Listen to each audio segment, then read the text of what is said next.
যতই আর ভোলা যাবে না জীবনে কখনো। আমার ফোনের অ্যালার্মটা না আমার বড়ই শত্রু, জানো তো। সকালবেলা ঝট করে বেজে উঠলো, আর তখন আমি একটা ভালো স্বপ্ন দেখছিলাম, স্বপ্নটা গেল ভেঙে। ভাল লাগে বলো, সকালবেলা উঠেই স্বপ্ন গেল ভেঙে। সেই জন্য বললাম না, উঠেই পড়ি। যখন ভেঙেই গেল তখন দেখছি বাইরেটা আলো ফুটে গেছে, আর ঘড়ির কাঁটা এখন অনেকটা বেলা, প্রায় 5:30 বাজে। তো না, শুয়ে থেকে কাজ নেই, আজকে আবার একটা নতুন দিন শুরু হলো, আবার একটা নতুন লড়াই। চলো আমার সাথে থাকো, দেখি আজকের দিনটা আবার কেমন যায়।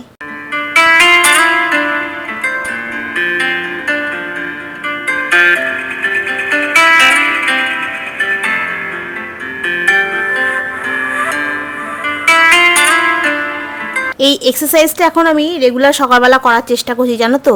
একটু একটু না হাঁটুর সমস্যা দেখা দিচ্ছে এখন দেখছি, মানে অনেকটা হাঁটা হয়ে যাচ্ছে বলে নাকি জানি না, মানে একটু স্পিডে হাঁটছি বলে তাও কিনা জানি না, কিন্তু দেখছি না একটুখানি হাঁটুতে যেন একটু লাগছে মনে হচ্ছে যেন। ওই জন্য সকালবেলা এখন থেকে মানে একটু করে এক্সারসাইজ করা চালু করছি। এখন তো আবার বলছে নাকি বেশি হাঁটলেও নাকি হাঁটুর ক্ষয় হয়, আবার বসে থাকলেও নাকি হাঁটুতে ব্যথা হয়। মানে কোন দিকে মানুষ যাবে? বেশি হাঁটতে পারবে না, হাঁটু নাকি ক্ষয়ে গিয়ে সে আবার আর্থ্রাইটিসের প্রবলেম হয়ে যাচ্ছে। আবার যদি একদম না হাঁটো তো আবার হাঁটু বসে যাবে, মানে মানুষ কোথায় যাবে ঠিক বুঝতে পারবে না। যাই হোক, আমি এখন তো হাঁটতে যেতে পারবো না, কারণ সকালবেলা আমার হাঁটতে যাওয়াটা সম্ভব নয়। ওই জন্য সকালবেলা একটু এক্সারসাইজটা করে নিলাম। আর এই সকালে না চা ছাড়া আমার ব্রেন একেবারেই কাজ করবে না। আর ঘরের কাজ করব, আগে আমি চাটা খাই তারপরে। আর এখানে হচ্ছে আমি সিও, ম্যানেজার, ওয়ার্কার সব কিছু আমি একাই করে ফেলি। চাইতে না আমি চিনি দিই না, জানো তো। এটা সুগার ফ্রি চিনি তো, ওই জন্য আমি কাপে একটু একটু করে নিয়ে নিই, কারণ এই চিনিটা না বেশি লাগে না, জানো। সামান্য একটুখানি দিলেই পুরো গোটা চাটা, যেমন তোমরা চিনি দিয়ে চা খাও অনেকেই, ওই রকমই খেতে লাগে, জানো তো। তবে এখন না চিনি খাওয়াটা ভালো না, জানো, চিনিটা স্বাস্থ্যের জন্য খুবই ক্ষতিকারক। তার থেকে সামান্য একটু একটু সুগার ফ্রি চিনি খাওয়াটা ভালো। তো চলো এখন একটু চাটা নিয়ে যাই, দেখি তনু কি করছে। খালি কাণ্ড, রামচণ্ডী। এই চা হয়ে গেছে। তুনুর মর্নিং হয়ে যেত অনেক তাড়াতাড়ি, কিন্তু তুনু এখন ঘুমিয়ে উল্টো পড়ে গেছে। উঠে পড়ো, চা আগে চাটা পায়ের কাছে রাখছি, এক শট মেরে ফেলে দিও, ঠিক আছে? একটা শট মেরো, চাটা উল্টে চলে যাবে।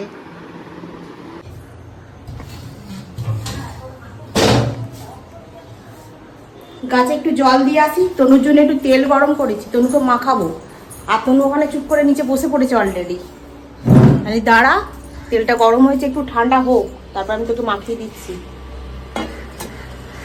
একটু মাথায় তেল ফেল মাখিয়ে দিলে বেশ আরাম হয়, তাই না? আজকে তো সকাল থেকেই একদম সূর্যি মামা উঠে একদম বসে আছে, একদম সে ভোরবেলা, তোমার তখন 5টাও বাজে না, তখন থেকে সূর্যি মামা উঠে পড়েছে, উঠে বসে আছে। আর এখন তো একদম চোখ ফোক মেলে চেয়ে ফেলেছে, এত গরম হচ্ছে মানে বলার মতো নয়। তারপরে আবার বেরোতে হবে আমাকে, এটা ভাবলেই আমার একদম কান্না পেয়ে যায়।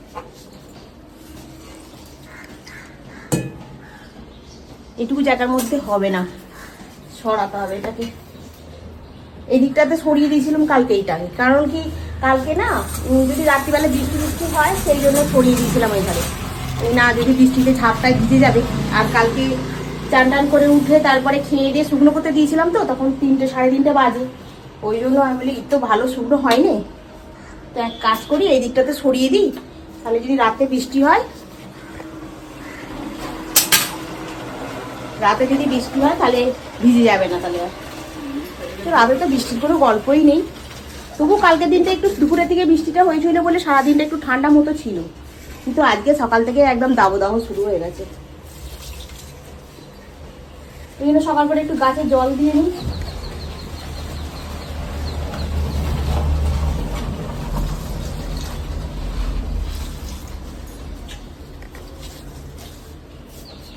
ওই চাল ধোয়া জল আর তোমার চা করেছি চা পাতা সব দিয়ে একেবারে জলটা দিয়ে দিলাম গাছে। টগর ফুলের গাছে একটা দুটো কুড়ি আসছে, গাছটা একটু পরিপুষ্ট হলে মনে হয় ফুল দেবে। তো চলো এখন তনুকে একটুখানি তেলটা মাখিয়ে দিই।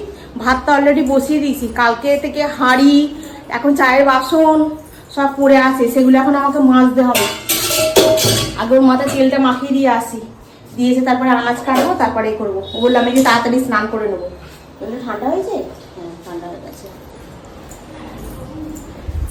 ও কি আরাম তনু, একদম নিচে পড়ে বসে পড়ছে। ধর না, গরম নেই, ধর। কি আরাম, কি আরাম। চুলের কালার আবার কিরকম হলো? চুলটা জানি সবাই তো, তুমি চুলটা না নিচের দিকটা একটুখানি কেমন বাবা, এই মাথা শ্যাম্পু করিস না, চুলটা এরকম অবস্থা হয়ে গেছে। যেটা আসলে জানিস ওই যে স্টেশন রোডের ওখানটাতে না একটা পার্লার আছে, বেশ ভালো, বেশ ভালো করেছে জানিস।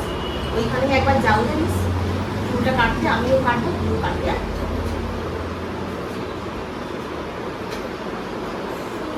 কালকে রবিবার ছিল, তনুকে বললুম কালকে তেলটা মাখিয়ে দিই চল। ও কি করলো, তাড়াতাড়ি করে চান করতে চলে গেল। গরম পড়েছে তো, বলছে সকাল সকাল চান করে নিলে শরীরটা একটু ঠান্ডা থাকবে, তারপরে ও আবার বেলায় চান করবে আর কি, বুঝতে পেরেছো তো। আর গ্রীষ্মকাল পড়লে এখন 7 বার চান করবে, শীতকাল পড়লে আর একবারও চান করবে না। এটা হচ্ছে তনুর হচ্ছে নিয়ম। যাই হোক, আজকে কুমড়ো করবো আর একটু আলু ভাজবো, ওই জন্য কুমড়োটা একটু কাটতে বসে গেছি।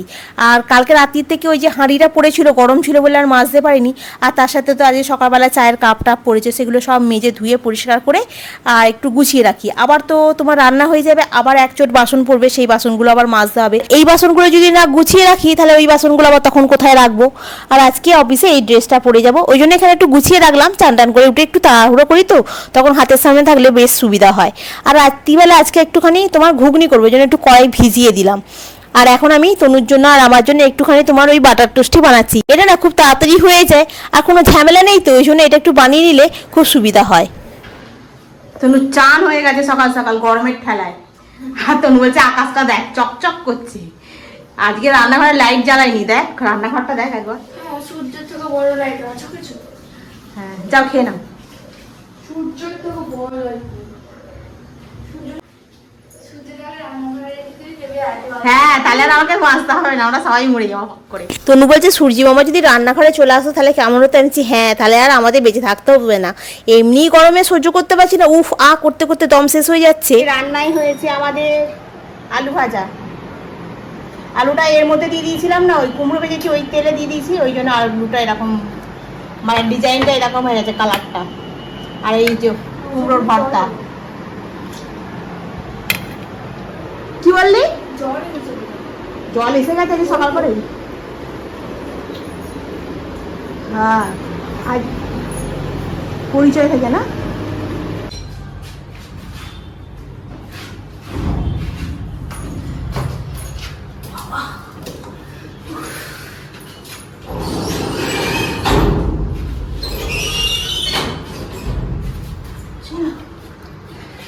আজকে সকাল সকাল এসে গেছে জল দিতে, একটা দাম খালি ছিল, ভরে নি।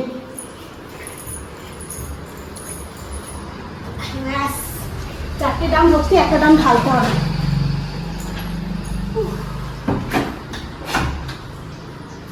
এদিকে আমার একদম জল নেওয়া হয়ে গেল, রান্না হয়ে গেল, রান্না তোমাদের দেখানোও হয়ে গেছে। আর এখন আমি হচ্ছে গ্যাস ফ্যাস মুছে একটু পরিষ্কার করে নিচ্ছি।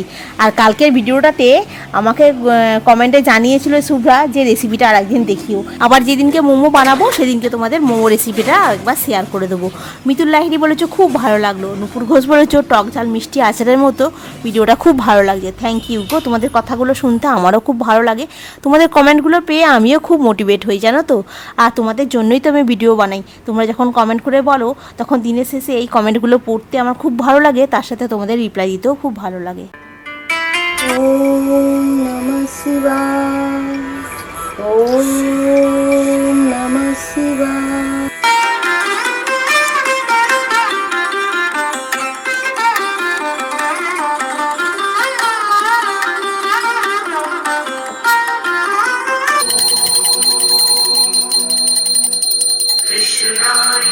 ঠাকুরের পুজোটা কমপ্লিট হয়ে গেল, এবার ঠাকুরদের একটু খেতে দিয়ে তারপরে যাব একটু রেডি হব। এই অফিস যাওয়ার সময় না রেডি হওয়ার প্রসেসটা হলো একটা গেম শো এর মতো জানো তো। কি পরবো না পরবো আগে থাকতে যদি না ঠিক করে রাখি, আমি না তাল গলে একদম পাকিয়ে ফেলি জানো তো। আর এই দেখো না বাইরেটা এত গরম পড়েছে, একটু না সানস্ক্রিন মাখলে হয় না।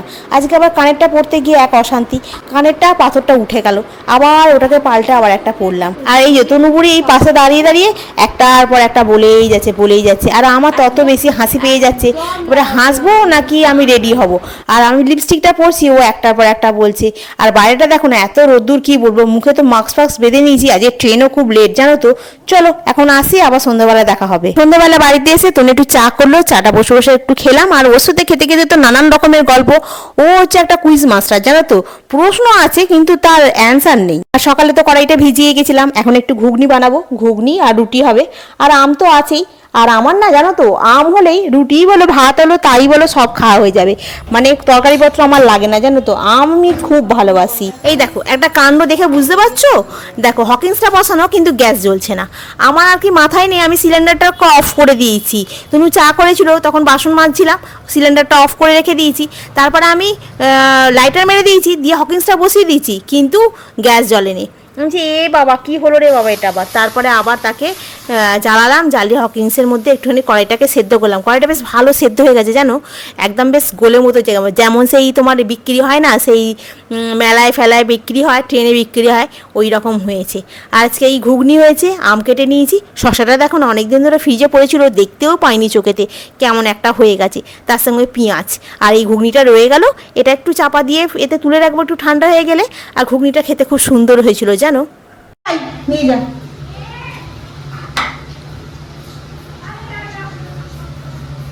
খাওয়া দাওয়াটা কমপ্লিট হলো, বাসন মেজেছি দেখো খালি এক গুচ্ছ একদম পুরো ভর্তি করে, মানে তনু খেয়েছিল সেই বাসন, এখন রান্না হলো সেই বাসন, তারপরে তোমার রাতের বেলা খাওয়া হলো, সন্ধ্যেবেলা এসে চা খেয়েছি সেই বাসন, সব টোটাল মিলিয়ে এক গুচ্ছখানি বাসন মেজেছি। তার সাথে ঘুগনি রয়ে গেছে। একটা জিনিস ভুল করে ফেলেছি, আজকে ঘুগনিটা যদি না পেঁয়াজটা দিতাম ভালো হতো, তাহলে কালকে মঙ্গলবার ছিল, এই ঘুগনিটা দিয়ে মুড়িটা অনায়াসে খাওয়া যেত, আর সকালবেলার দিকে টিফিনের ঝামেলাটা আমাকে করতে হতো না। কিন্তু এই যে মাথায় মাথা রাখতে পারি না। দুধটাকে জাল দিয়ে রেখেছি, দই বসাবো, দইটা এখন রেগুলারই বসাই, কারণ গরমকাল তো একটু লস্যি বলো এমনি দই দিয়ে ভাত খেতেই ভালো। আজকে যেমন কুমড়োর ভর্তা দিয়ে আর ওই আলু ভাজা দিয়ে খেয়ে, কুমড়োর ভর্তা হলে তো আমার ভাতটা পুরোটাই উঠে গেছিলো, এইটুকু ভাত রেখে দিয়েছিলাম, দইটা দিয়ে খেলাম, বেশ ভালো হলো, শান্তির খাওয়া। আর আজকে আমার পেটটা একটুখানি এর মতোও করছে, কী জানি কেন। তো চলো বন্ধুরা, আর প্রতিমা জিজ্ঞাসা করছিলে যে ও বাবাও পড়াশোনা খরচা, ঘন্টা কিচ্ছু দেয় না, কিছু দেয় না, দিতে হবে বলে ব্লক করে দিয়েছে, পরিষ্কার কথা, দিতে হবে বলে মেয়েকে ব্লক করে দিয়েছে, হোয়াটসঅ্যাপে ফোনে সব জায়গাতেই, বুঝতে, মেয়ের খোঁজ একবারের জন্য নেয় না। এবারে বলবে কি, যখন মেয়ে যদি চাকরি পেয়ে যায় শুনে নেবে, তখন দেখবে পয়সার গন্ধে গন্ধে ঠিক আসবে। এখন আমার ভিডিওর ভেতরে লুকিয়ে লুকিয়ে ভিডিও দেখবে আর ডিসলাইক মারছে। এই যে ধরো এই যে কথনগুলো হচ্ছে, এগুলো তো অন্য কারোর গায়ে লাগার কথা না, তাই না বলো? যে কোনো বন্ধুরই খারাপ লাগা কি কথা, কোনো কারোরই খারাপ লাগা, কিন্তু একজনেরই খারাপ লাগার কথা। এই ভিডিওর ভেতরে ঢুকে আছে, ভাবছে আমি বুঝতে পারছি না, এসে ডিসলাইক মেরে দিয়ে যাচ্ছে, বুঝতে পেরেছো তো? কারণ দেখছে জ্বলছে আর লুচির মতো ফুলছে, এই হচ্ছে ব্যাপার। যতই লুচির মতো ফুলুক, বদমাইশ মানুষরা বদমাইশই হয়, ওরা একদম ফালতু মানুষ যাকে বলে। আমি একদম ওপেনই বলে দিচ্ছি তোমাদেরকে, কারণ কি বলো তো, আমি অনেক কষ্ট করছি, প্রচুর কষ্ট করছি, মানে আমার যে কষ্ট, এখন বাজে 12টা জানো তো, এখনও আমার ভিডিও এডিট হয়নি, সব ভিডিওগুলোকে সব সারাদিনের কাজকর্ম এক জায়গায় জড়ো করেছি, করে তাকে এবারে এই যে লাস্টের যে তোমাদের সঙ্গে এখন কথোপকথন হচ্ছে সেইটাকে তার সাথে জুড়বো, তারপরে আমি এডিটে বসবো। এখন পুরো পাক্কা 12টা বাজে ঘড়ির কাঁটা, তনু শুয়ে পড়েছে অলরেডি, আর আমি এখনও জেগে আছি, বসে আছি, কারণ দুধটা গরম হয়েছে, ওটা এখনও ঠান্ডা হয়নি, ওটাকে দই বাঁধবো, ওই ঘুগনির কড়াইটা ঠান্ডা হয়নি, তাকে ফ্রিজে ঢোকাবো, তারপরে গিয়ে তো শোবো। আর ঘুম থেকে উঠেছি কখন বলো তো, সেই তখন 5:30 বাজেনি, 5টায় উঠেছি, উঠে তারপরে একটু এদিক ওদিক করতে করতে সব উঠেই তো ঝপাং করে চোখ খুলেই তো উঠে পড়তে পারি না, 5টায় উঠেছি, উঠে মানে চোখটা খুলেছি, খুলে ইউটিউবটা চালিয়েছি, চালিয়ে দেখেছি, হ্যাঁ কতটা কি ভিউ এসেছে, কি হয়েছে না হয়েছে সব দেখে তারপরে উঠতে উঠতে 5:30 বেজেছে। তারপরে সেই উঠে থেকে এক নাগাড়ে, একটুও মানে পিঠটা বিছানার মধ্যে দিই না, এক নাগাড়ে করে যাচ্ছি, এই গিয়ে একটুখানি বসবো, দিয়ে আবার এডিট করব, ভয়েস ওভার হবে, করে তারপরে তুমি যাবো যে শুতে, সেই প্রায় 1:30 থেকে 2টা, আবার ভোরবেলা 5টার সময়। প্রচুর কষ্ট করছি গো, প্রচুর কষ্ট করছি, একাই লড়ে যাচ্ছি, কি বলবো আর। কাল থেকে আবার শুরু হবে নতুন দিন, নতুন সকাল, আবার দেখা হবে তোমাদের সাথে, আবার চায়ের কাপে। তো চলো বন্ধুরা, লাইক করো, কমেন্ট করো, একটু সাবস্ক্রাইব করো, আর সাবস্ক্রাইব যদি নাও করো ভালোবাসা দিতে যেন ভুলে যেও না। তো আজকের ব্লগটা আমি এখানেই শেষ করছি, নেক্সট ব্লগে আবার দেখা হবে। তোমরা খুব ভালো থেকো, সুস্থ থেকো, খুব সাবধানে থেকো, গুড নাইট। তনু আবার কোথায় যাচ্ছে রে?